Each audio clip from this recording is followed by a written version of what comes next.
Welcome everyone, this is AndresRestart, and today I would like to talk about the psychology of Link from the Legend of Zelda series as a mute. So Link is a character, the main character of the Legend of Zelda series, and in every game he does not talk. He doesn't have any voiced dialogue, really, for the most part, and he's not one to talk. And so many players ask why? Why doesn't he talk? And there are reasons for this, and some of this I think does have to do with something psychologically based. And so that's what I would like to talk about today, but a couple disclaimers. One, while we are going to be getting into the lore of the Legend of Zelda and talking about Link and why he is a mute, some of this not having to do with anything psychological, I do think some of it is somewhat related here to some real life conditions. And I am not a psychologist, I am not a therapist, I am not trained in this. This is simply a fun discussion on Zelda lore, theorizing why Link is the way he is, and how that might impact him throughout the story moving forward. So if for whatever reason the concepts we bring up in this video relate to you in any way, I do encourage that you seek professional guidance. But again, this video is for fun, it's nothing super serious, and I think what I have to share today is going to be pretty interesting. But before going forward, let me point out that we are aiming for a goal of 40,000 subscribers, so if you do enjoy my content, please subscribe and hit that notification bell. So when I say Link is a mute, that means he doesn't really talk. Now, there are exceptions throughout the Zelda series. You look at the Wind Waker, for example, when he's calling some of his companions in the dungeons. He's technically talking there, and it's technically voiced dialogue, although very, very limited. In most of the Zelda games, though, we don't see Link say really anything beyond just blatant screams and shouts, and that's it. But there are multiple times throughout different Zelda games where there are dialogue moments where we can make choices, or there is an implied explanation from Link on what occurred, or who he is. So while we may not see Link really talk all that much throughout the Zelda games, there is implied conversations that happen at some points. And we actually do have explanations from both Shigeru Miyamoto and Eiji Aonuma on why Link doesn't talk. Link, as his name suggests, is the link between the character and the game world. It's also partially why most Link designs are fairly androgynous.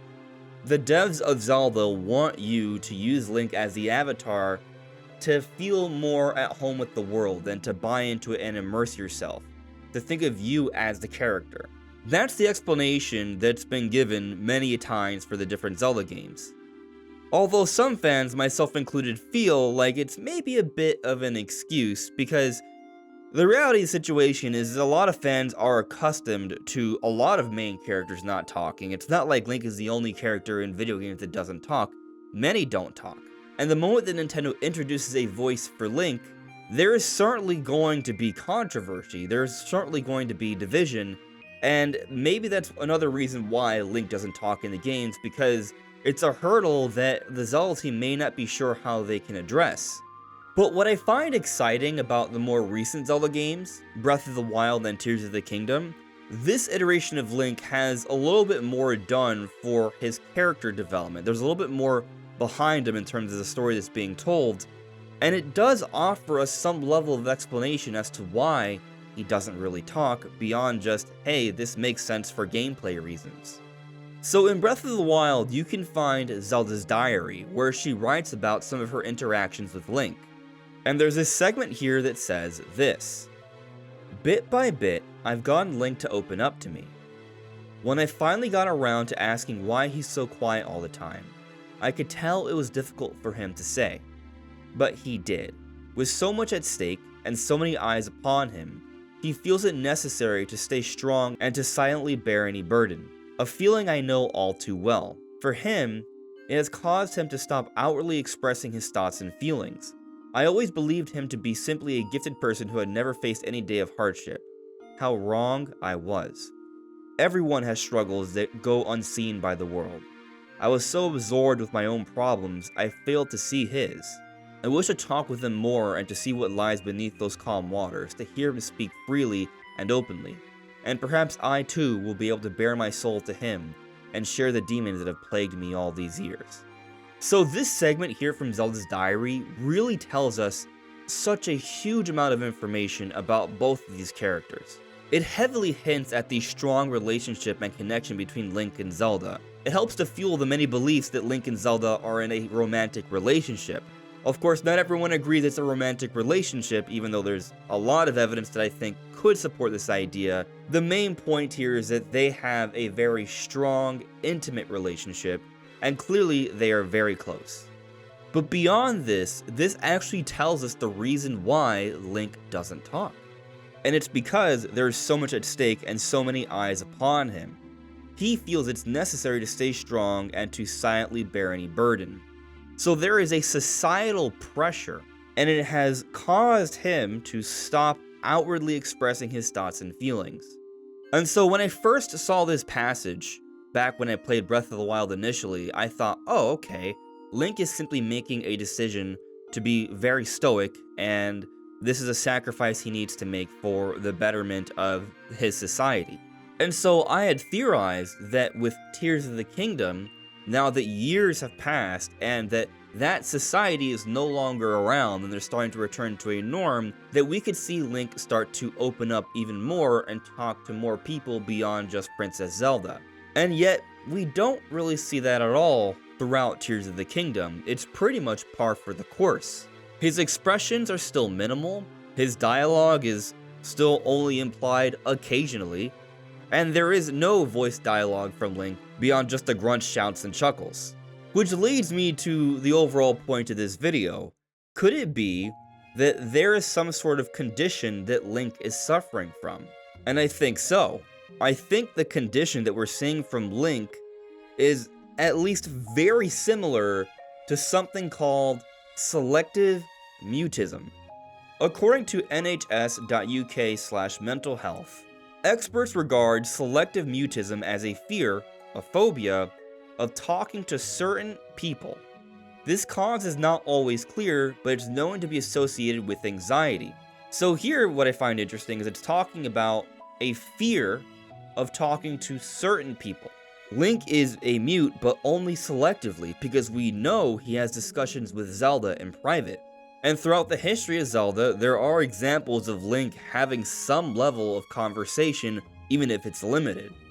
And so Link is a mute, but only selectively. But let me pull up this bit of information from healthline.com, because they talk about two different forms of mutism here. Traumatic mutism versus trauma-induced selective mutism. There's a slight distinction between these two conditions. If you have traumatic mutism, you may be unable to talk in all situations following a trauma. On the other hand, with trauma-induced selective mutism, you may find it impossible to talk only in certain conditions, say in front of the person who hurt you or in a setting that resembles the circumstances of your trauma. And so looking at the distinction between the two, I think it's clear that Link doesn't have a broad traumatic mutism, but rather a trauma-induced selective mutism because he can talk to certain people. But it also raises the question, what caused this trauma? What led to Link being the way that he is? Is it simply the explanation from the passage in Zelda's Diary where the pressure of the masses led to this condition? Or is it perhaps something deeper that stems from his childhood? Well, we do have a little bit of something that might lead us in a direction to explaining further what might be going on here, but admittedly, it's not much, just a little bit. And that's that Link's father was a knight who served the Hyrule royal family in Breath of the Wild. We don't hear much about Link's mother in Breath of the Wild or Tears of the Kingdom, and what I just explained is all we know of Link's father.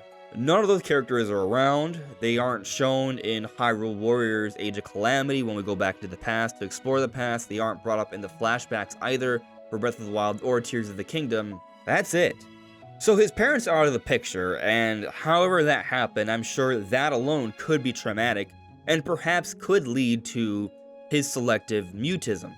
And actually, when I think a little bit more about it, considering that Link was a knight and he had to deal with the societal pressures of being a knight that served Princess Zelda, and also thinking about how Link's own father was also a knight that served the Hyrule royal family, Link would have already an understanding of the responsibilities and the duties entailed by one who serves the royal family from seeing his father. So I could see how maybe that might play a role here. And something else I'll add is that Princess Zelda and Link seem to share a lot. And while we don't know exactly what happened to Link's parents, we do know that Princess Zelda has a lot of issues when it comes to her parents. She greatly misses her mother, who she lost at a very young age, and she loses her father as well, and that has an impact too. But then in Tears of the Kingdom, it's believed by many that both King Rauru and Queen Sonia served a guiding role for Princess Zelda, so much so that it felt parental in nature. They do share a bloodline, so they're kind of like her many great grandparents. So I don't really think that's too much of a stretch there. And the point I'm getting at here is that there's definitely an emphasis in both Breath of the Wild and Tears of the Kingdom on the character of Princess Zelda suffering from the loss or lack of her parents. And so considering how Link and Zelda seem to share something, and this mystery on the whereabouts of Link's parents, there could be something there, and it could somewhat speak to this idea of Link's selective mutism. And going back to how he's still mute even in Tears of the Kingdom selectively, it does have me wonder how he may change and adapt as the story would progress here. I'm not expecting another game, just kind of thinking about how they may live out their days. And my perspective is that as Link builds relationships with these other characters that he was only getting to know in Breath of the Wild, those barriers will start to break down more and more, and Link will open up to more and more people. But will also likely never become a huge chatterbox to the world. He's going to maintain that relatively stoic nature. And so those are my thoughts on Link as a mute. But what do you all think? Let me know in the comments below. This is AndresRestart. Thank you so much for listening and watching, and I'll see you all really soon. Take care. Bye.